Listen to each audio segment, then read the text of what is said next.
Welcome to one of the most disturbing cases recorded in the history of antebellum Louisiana. Before we begin, I invite you to leave in the comments where you're watching from and the exact time you're hearing this narration. We're interested to know what places and times of day or night these documented stories reach. In 1851, Vermilion Parish was home to Bellamy Plantation, where Colonel Thaddeus Bellamy's reputation as a respected businessman masked unspeakable cruelty. The Bellamy name had risen to prominence following the colonel's return from the Mexican-American War, where military records indicate he commanded the Louisiana 3rd Volunteer Infantry with what his superiors described as unflinching discipline and tactical precision.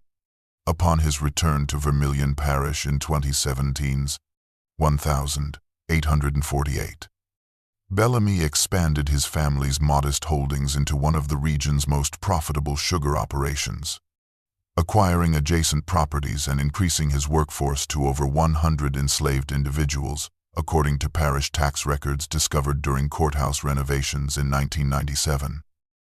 The plantation house, with its imposing 12 white columns and sweeping oak-lined approach, became a symbol of prosperity, hosting lavish soirees attended by political figures and wealthy merchants from New Orleans. The New Orleans Picayune Society column from April 1851 described Bellamy as the very embodiment of Southern gentility, whose plantation stands as testament to proper management and whose conduct reflects the highest principles of honor. A description that stands in stark contrast to archaeological findings uncovered during a 2018 university excavation of the former plantation grounds. Buried near the main house foundation, researchers discovered implements that principal investigator Dr. Eliza Montgomery categorized as specialized punishment devices of unusual cruelty, even by the brutal standards of antebellum slavery, including custom-made shackles of diminutive size, metal-tipped whips and brands bearing the distinctive B of the Bellamy estate.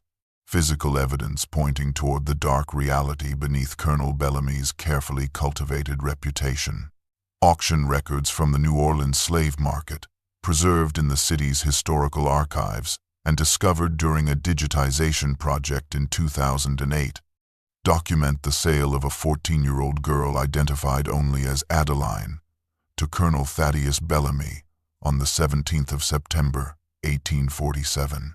The transaction ledger, its pages yellowed and water-damaged but still legible, reveals that Bellamy paid $1,800 for the child, a sum nearly triple the typical price for an adolescent female slave, raising questions among modern historians about his motivations for such an extraordinary expenditure. A series of letters between Bellamy and the auction house, dated throughout the summer of 1847, indicate he had instructed his agents to seek out a girl of particular qualities and disposition, though these communications deliberately obscure the specific attributes he sought.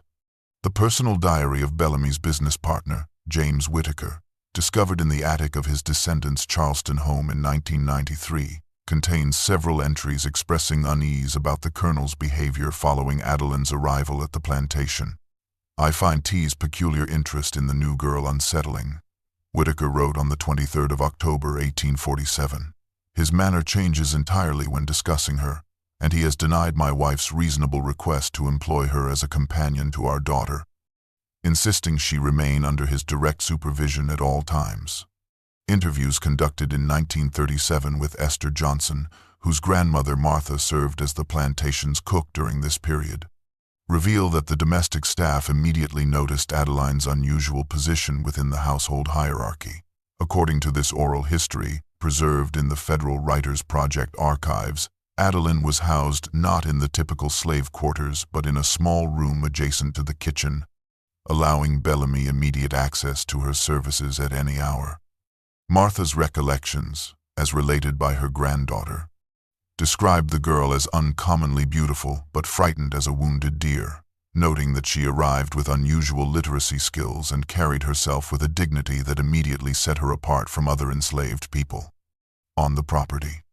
The assignment of such a young girl to work exclusively in the main house, typically a position reserved for older, experienced slaves, raised whispers among the domestic staff, who observed Bellamy's growing preoccupation with Adeline's daily activities and increasingly specific instructions regarding her appearance and behavior.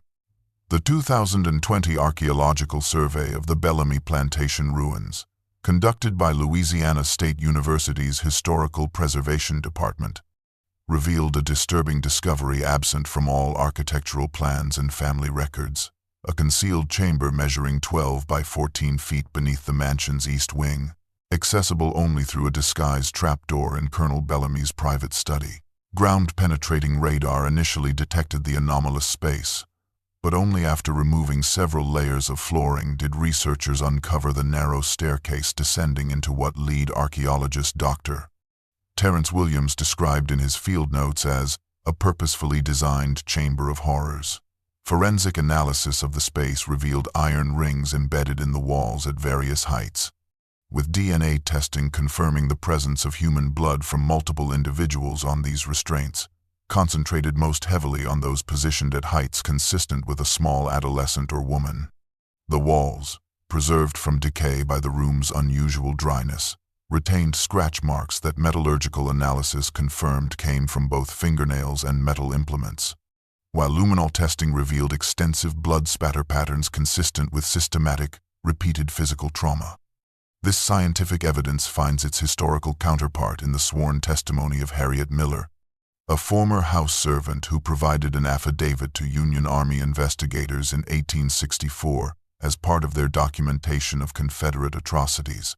In her statement, preserved in military archives and rediscovered in 2015, Miller described ungodly screams emanating from beneath the floorboards on nights when Bellamy sent the household staff to their quarters early, claiming he required absolute privacy for business matters. The household laundress, whose name is recorded only as Rebecca in plantation wage logs, reportedly once questioned Bellamy about the disturbing sounds, to which he responded that certain disciplinary necessities are unpleasant but essential to maintaining proper order. Rebecca's personal account, recorded in a letter to her sister in 1849 and preserved in a family Bible discovered at an estate sale in Jackson, Mississippi in 1987, describes how she once observed Adeline emerging from Bellamy's study at dawn, moving like one whose spirit had been broken, with fresh welts visible beneath her torn dress, her eyes hollow as if she had witnessed the very depths of hell itself.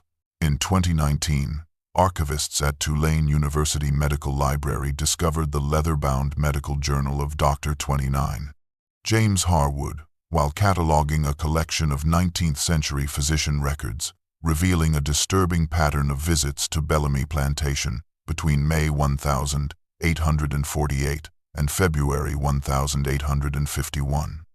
The respected physician, whose practice served the parish's wealthiest families, documented in meticulous detail his treatment of an unnamed house girl of approximately 15 to 17 years, suffering from injuries that grew increasingly severe over the 3-year period.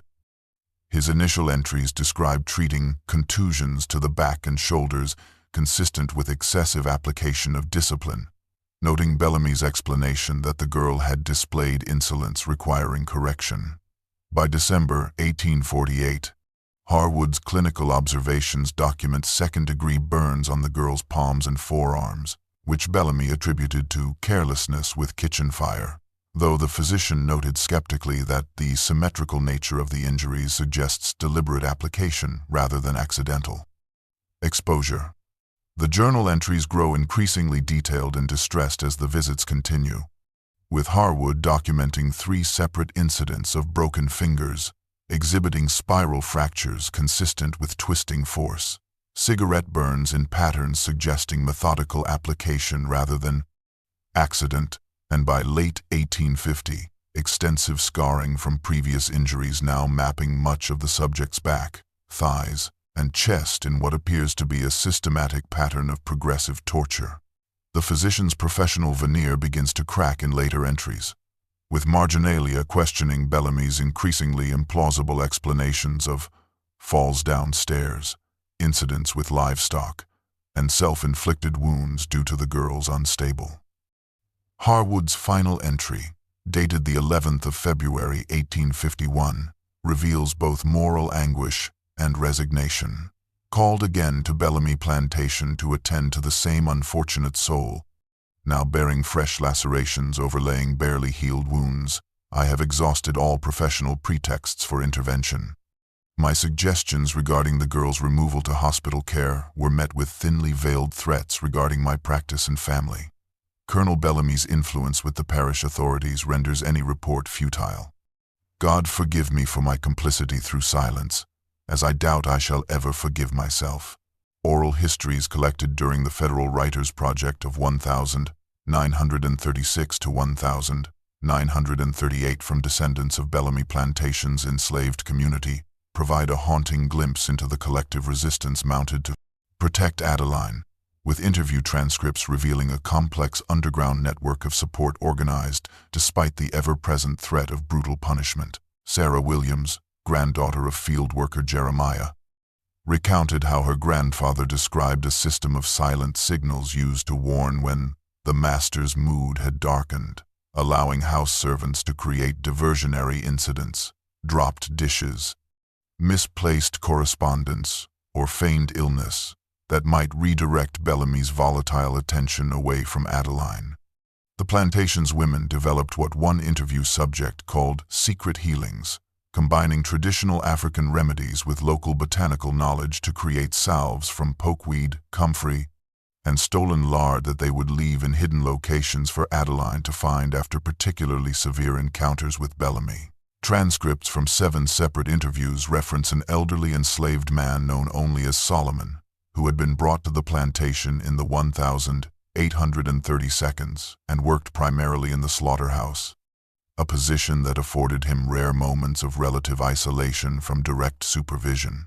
According to these accounts, Solomon had been taught to read by his previous owner's son and had memorized substantial portions of both the Bible and medical texts to which he had gained brief access while serving as a field medic during his younger years. Esther Jackson's testimony, recorded on scratchy acetate discs now preserved in the Library of Congress, describes how her great-grandfather would create distractions that allowed Solomon to meet with Adeline in the smokehouse under the pretense of teaching her meat preservation techniques, while actually conducting clandestine reading lessons using charcoal on wood scraps that could be quickly destroyed. The gravity of this risk cannot be overstated, as Louisiana law in the 1852 explicitly prohibited teaching slaves to read or write, with penalties ranging from substantial fines to imprisonment for white offenders and potentially death for enslaved individuals caught acquiring literacy, a reflection of how deeply the planter class feared the power of the written word to inspire resistance and undermine the intellectual foundations of slavery itself. The discovery of Adeline's diary fragments in 2021, concealed beneath the rotting floorboards of what architectural records identified as the original kitchen building, provided researchers with the first direct evidence of her experiences in her own words, though the challenges of preservation and authentication proved substantial.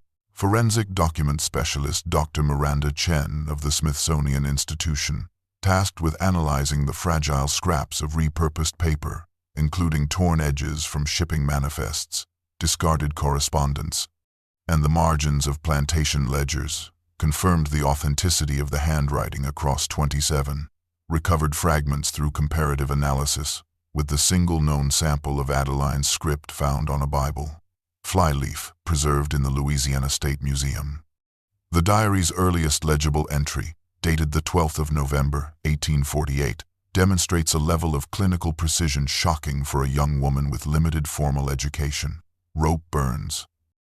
Both wrists, applied for 2 hours while suspended from study ceiling beam. 3 strikes with riding crop across lower back. 1 cigarette burn left shoulder. Duration of session, approximately 78 minutes. Subsequent entries reveal an increasingly methodical documentation of Bellamy's abuse, with Adeline recording not only the physical injuries inflicted but also their precise anatomical locations, duration of sessions, and recovery observations, creating what Dr. Chen described as a victim-authored medical record of systematic torture. Perhaps most remarkable about these fragments is the extraordinary resourcefulness displayed in their creation, as spectroscopic analysis revealed at least 6 different improvised writing substances utilized over the 3-year period: crushed blackberry and pokeberry juices, diluted chimney soot, rust mixed with cooking grease, stolen iron gall ink, and most disturbingly, Adeline's own blood. Carbon dating and material analysis confirmed these fragments spanned from late 1848 through early 1851, with subtle changes in the handwriting demonstrating increased steadiness and determination rather than deterioration, despite the escalating abuse documented within the pages. Colonel Thaddeus Bellamy's public persona, meticulously cultivated through strategic community engagement and political maneuvering, stands documented in the archives of the Vermilion Parish Gazette, whose yellowed pages from 1850 to 1851 feature his name prominently in society columns and political announcements. The newspaper's coverage of his campaign for state legislature, launched in October 1850, portrays him as a paragon of Southern values, quoting extensively from his inaugural campaign speech delivered from the courthouse steps, wherein he championed the preservation of our sacred traditions and the maintenance of proper discipline within our divinely ordained social hierarchy. Parish church records, preserved in the diocesan archives and examined by historians in 2017, reveal Bellamy's calculated religious participation, with donation ledgers showing substantial financial contributions to St. Martin's Episcopal Church, precisely timed to coincide with his increased political visibility, despite minimal attendance at services in previous years. Public correspondence published in regional newspapers shows Bellamy vehemently denouncing the dangerous sentiments of Northern abolitionists who seek to undermine the very foundations of our civilized society, positioning himself as a stalwart defender of the Southern way of life against external threats. This carefully constructed public image stands in stark contrast to private letters discovered in 2013 inches, the business records of New Orleans merchant François Dupree, which reveal Bellamy's growing paranoia regarding potential slave uprisings. In one particularly disturbing letter dated the 18th of March, 1851, Bellamy wrote, "The maintenance of absolute control becomes increasingly imperative as seditious ideas penetrate even our remote parish. I have found certain methods of physical correction, applied with scientific precision rather than mere brutality, most effective in eliminating independent thought among the property. I recommend similar measures on your own holdings, as examples must occasionally be made to ensure the others remain properly subdued."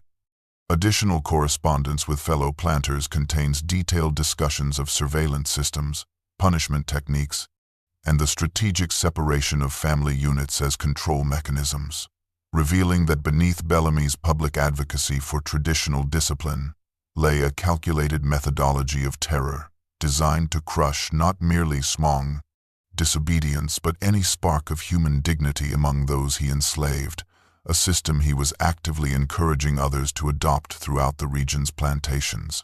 The pivotal shift in Adeline's documented story emerged through an extraordinary historical find: a personal letter written by Richard Harrington, a cotton broker from Mobile, Alabama, to his wife Elizabeth, discovered in 2005 among family papers donated to the Alabama Historical Society.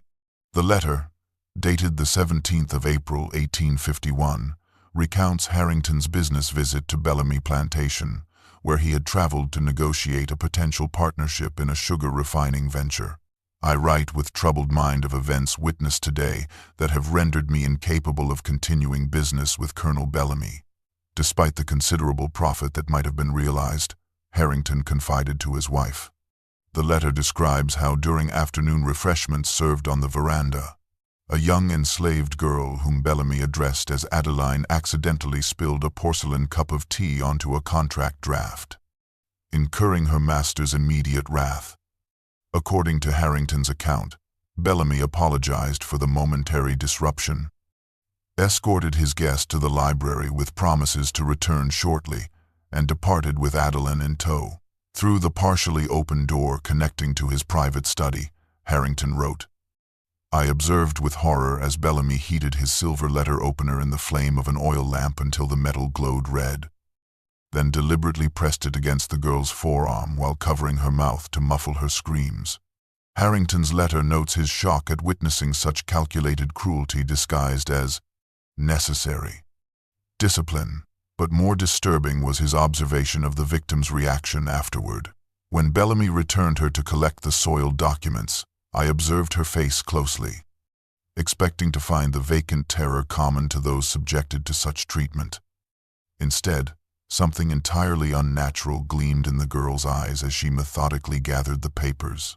Not fear, nor even hatred, but something far more dangerous, a cold calculation, as if she were memorizing every detail of her tormentor's person, measuring him for a coffin rather than a coat.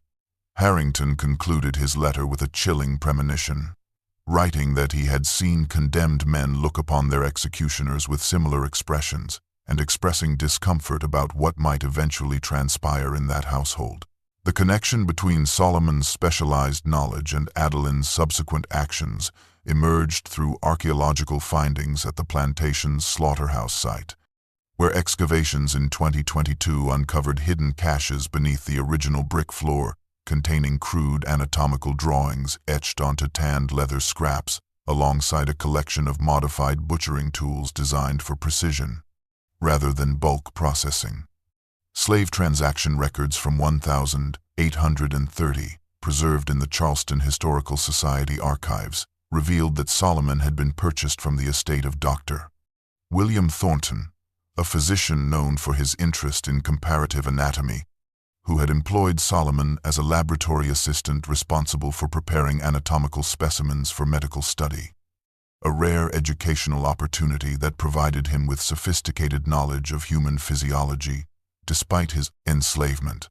Fragments from Adeline's diary corresponding to early 1851 contain cryptic references to evening lessons in the smokehouse and S's wisdom of the body's rivers, with one entry specifically noting, "Today learned the neck vessels that, when cut, bring the swiftest release from life. The knowledge feels like power flowing into my hands alongside the imagined blood." Interviews with descendants of other Bellamy plantation workers, recorded in the 1940 seconds, include oblique references to Solomon's reputation as a healer who knew where life flowed strongest in the body and could both mend and, if necessary, efficiently slaughter livestock with minimal suffering, knowledge he apparently chose to share with Adeline. Particularly revealing is a passage from Adeline's diary dated the 23rd of February 1851, written in pokeberry ink on the reverse of a discarded shipping invoice. S showed how the heart sends blood through vessels that lie close beneath the skin in certain places, wrists, neck, thighs, where they can be opened with even the smallest blade if one knows the precise location. I understand now why he insists I practice first on the slaughtered pigs. Inventory records from the plantation kitchen, cross-referenced with archaeological findings, indicate several small knives and razor implements disappeared during this period, while excavation of the former slave cabin area in 2023 revealed a small tin box containing 3 sharpened metal implements concealed within a wall cavity. Physical evidence supporting diary references to Adeline. Securing tools of liberation and hiding small friends in safe places until the day of reckoning arrives. The most disturbing pattern in Adeline's diary emerges in entries dating from April through July 1851, where her documentation transforms from a victim's record of abuse into something far more methodical. A precise accounting system tracking each wound inflicted upon her body, categorized by type, severity, and location. Forensic historian Dr. Catherine Montgomery, who led the diary analysis team, noted that Adeline began each entry during this period with an updated numerical tally, eventually reaching the specific count of 71 distinct injuries by early July. What we observe is a psychological transformation on the page, Montgomery wrote in her 2023 analysis. As Adeline's writing shifts from documenting pain to meticulously planning what she refers to only as balanced justice, a concept that appears repeatedly in these later fragments. The diary reveals Adeline creating an elaborate symbolic system where each recorded injury would be returned to Bellamy in precisely the same anatomical location, with one entry reading, "Burn mark #28, left shoulder blade, diameter of 1/2 inch, to be repaid with equal circumference and depth." Another fragment, dated the 3rd of June 1851, contains the chilling declaration, "I have mapped his body in my mind as he has mapped mine with scars. When the accounting comes, each debt will be collected with interest." Psychohistorian Dr. James Wilkins observed that the diary demonstrates an almost ritualistic transformation of trauma into purpose, with Adeline's handwriting becoming increasingly steady and precise as her tallying progressed, suggesting the psychological comfort she derived from converting arbitrary suffering into a mathematical equation that could be balanced. Perhaps most unsettling is the final diary entry from this period. Written on the 10th of July 1851, just 4 days before Bellamy's death, the count stands complete at 71. "I shall carve this number into memory as he has carved it into flesh." The ledger is now prepared for final settlement, and the instruments of accounting have been secured. When the columns are balanced, neither God nor the devil will be able to dispute the mathematics of retribution. Parish weather records, preserved in the Vermilion County Historical Society archives, document an unusually violent thunderstorm on the 14th of July 1851, with witness accounts describing lightning strikes so frequent they illuminated the night like day, and rainfall so heavy it rendered roads impassable throughout the region, atmospheric conditions that would have muffled sounds and prevented travel to or from the isolated plantation. Household management ledgers, maintained by the head housekeeper and recovered during the 1998 restoration of a neighboring property where they had been mistakenly stored, indicate Colonel Bellamy dismissed the entire house staff early that evening with the terse explanation that the weather makes further service unnecessary, leaving only himself and Adeline present in the main house as the storm intensified. The most compelling evidence regarding the events that unfolded comes from forensic analysis conducted in 2022 when renovators discovered original wallpaper from 1,851 sealed beneath 5 subsequent layers in what had been Bellamy's bedroom, preserving blood-stain patterns that had soaked through the fabric before emergency. Redecorating obscured them in the days following his death. Forensic criminologist Dr. Thomas Reed's detailed reconstruction, published in the Journal of Historical Crime Analysis, concludes that Bellamy was initially incapacitated while sleeping, likely through the administration of laudanum found missing from the household medical inventory, before being methodically cut with a thin-bladed instrument in 71 distinct locations. The blood spatter patterns are consistent with someone working methodically over several hours. Reed writes, starting with non-fatal superficial cuts while the victim was restrained and likely conscious, progressing in severity, with the final fatal wound, a precise incision to the carotid artery, delivered only after all other cuts were complete.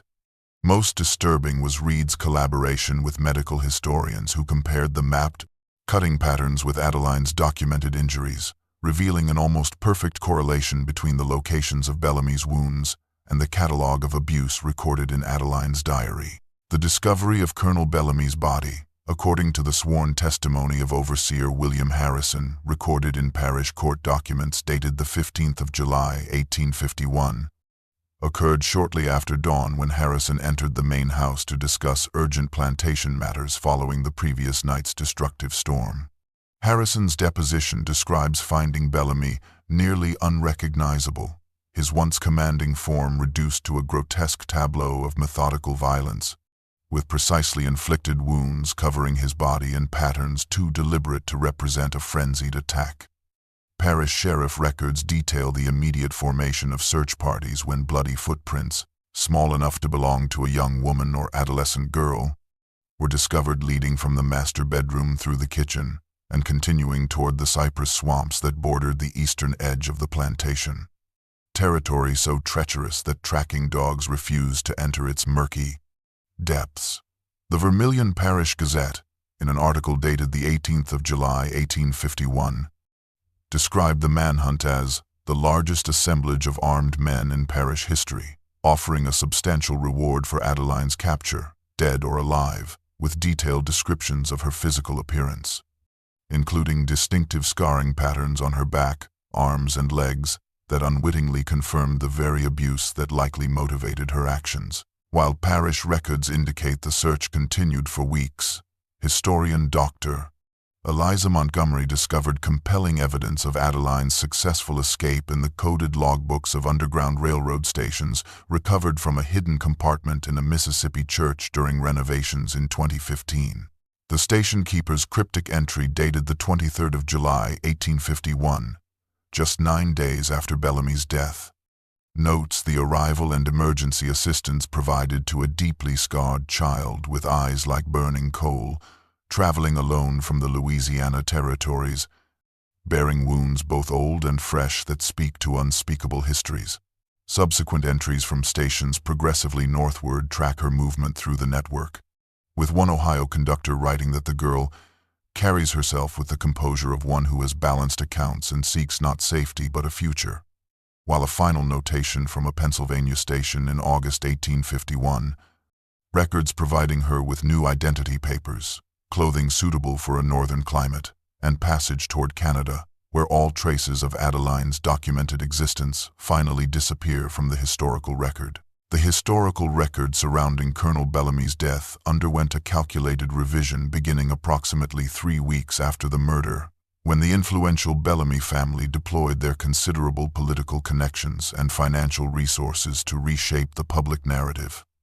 Newspaper archives from the New Orleans Picayune and Vermilion Parish Gazette reveal a striking editorial shift in August 1851, with initial reports of a gruesome murder and the flight of a household servant girl, abruptly replaced by accounts describing Bellamy's death as resulting from a violent home invasion perpetrated by a band of runaway slaves from neighboring plantations, with no mention of Adeline whatsoever.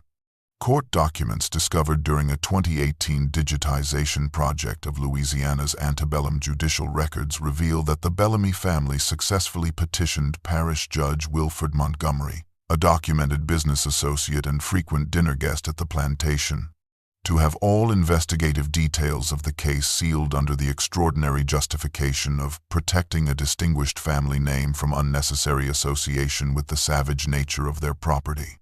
This judicial intervention coincided with the hasty arrest of 3 enslaved men from adjacent plantations, Samuel Turner, Moses Washington, and Jacob Green, who were charged with Colonel Bellamy's murder despite glaring inconsistencies in the timeline, most notably the impassable condition of roads connecting the properties during the severe storm documented on the night of the killing.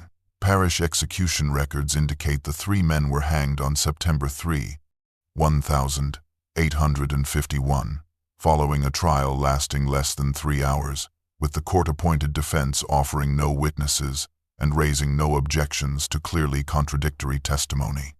Letters discovered in 2021 inches, the personal papers of State Senator Ambrose Decatur, who represented Vermilion Parish in the legislature, reveal his private acknowledgement that the Bellamy matter has been satisfactorily resolved with minimal disruption to the social order, though the actual circumstances of Thaddeus's demise remain known to a select few who understand the necessity of discretion in such delicate matters, where the truth might inspire dangerous ideas among the servile population. The systematic historical obscuring extended to Bellamy's death certificate, which listed the cause as exsanguination due to injuries sustained during criminal home invasion, establishing an official falsehood that would remain unchallenged in historical records for over 160 years. Tracing Adeline's fate following her escape requires piecing together fragmentary historical evidence that emerges decades after her disappearance from Louisiana. Beginning with an 1871 Canadian census record discovered by genealogist Martha Richardson during research on Underground Railroad refugees. The document identifies an Adeline B. residing in the predominantly black settlement of Buxton, Ontario, listing her birthplace as Louisiana, her age as 3, 8 consistent with Adeline's presumed birth year of 1833, and her occupation as midwife and healer. Land records from the Buxton settlement indicate this woman purchased a modest property in 1873 with funds saved from her medical practice, establishing herself as a respected figure in a community largely composed of escaped slaves and their descendants. A particularly significant discovery came from the archives of the Buxton Chronicle, a small community newspaper, which published a feature on local healers in its September 1899 edition, including an interview with an elderly midwife identified only as Adeline, formerly of the American South. The article quotes her philosophical approach to her practice. True healing comes only after the deepest wounds have been acknowledged and balanced. The body remembers every injury it has suffered, and sometimes the hand that heals most effectively is one that has known its share of pain. Most compelling is the forensic analysis conducted in 2023 on a daguerreotype discovered among the personal effects of Intestivane. Adeline Baptiste, following her death in 1904, preserved in the Buxton Historical Society collections. Digital enhancement and medical examination of the image revealed extensive scarring patterns visible on the subject's hands, neck, and partially exposed shoulder that show remarkable consistency with the injury documentation in the Bellamy Plantation diary fragments. Anthropologist Dr. James Wilson, who led the photographic analysis, noted that, while historical certainty remains elusive, the physical evidence strongly suggests this dignified elderly healer, who dedicated her later life to bringing new life safely into the world, was indeed the same young woman who exacted a terrible but precisely calculated vengeance upon her tormentor decades earlier. The gaps in the historical record between Adeline's escape in 1851 and her emergence in Canada 2 decades later remain unbridged by direct evidence, though Underground Railroad documentation suggests numerous escaped slaves followed similar trajectories through intermediate locations before establishing permanent identities in Canadian settlements. The historical record of Adeline's story reached its most profound completion in April 2023, when renovation workers at the former Wilberforce Station, SA, a documented Underground Railroad safe house near Cincinnati, Ohio, discovered a sealed tin box concealed within a chimney void, containing several water-damaged but largely legible pages identified through handwriting analysis as the final entries of Adeline's diary. These pages, carbon-dated to July-August 1851, provide the only first-hand account of the events on the night of Bellamy's death and Adeline's subsequent flight north. Written in a remarkably steady hand using properly formulated iron gall ink rather than her previous improvised substances, suggesting access to proper writing materials during her initial escape. The entries detail with clinical precision her methodology. I administered the laudanum slowly, in measured doses over 3 evenings, to determine precisely how much would render him immobile yet conscious. When the storm came, I recognized divine permission. The diary describes how she methodically worked from extremities inward, precisely replicating each documented injury on Bellamy's body in the exact location where he had inflicted it upon her. For each burn, a cut of equal diameter. For each lash mark, a slice of identical length and depth. I ensured he remained conscious for 70 wounds, explaining the origin of each as I worked, creating a ledger of pain that balanced accounts long overdue. Most chilling is her philosophical justification in the final entry, written from the safety of her first Underground Railroad station. His body now maps my suffering as mine mapped his cruelty. In death, he finally understands what he created in life. This is not murder, it is education completed. The student has become the teacher, and the lesson will not be forgotten. These revelations have sparked intense debate among historians, ethicists, and legal scholars regarding how to interpret Adeline's actions within their historical context. As historian Dr. Rebecca Johnson observes in her 2024 analysis, Adeline's methodical retribution forces us to confront uncomfortable questions about justice, vengeance, and moral agency within a system that denied her humanity and offered no legal recourse for her suffering. Was this an act of murder, justified vengeance, temporary insanity, or something else entirely? A form of terrible justice available only to those for whom all other justice was systematically denied.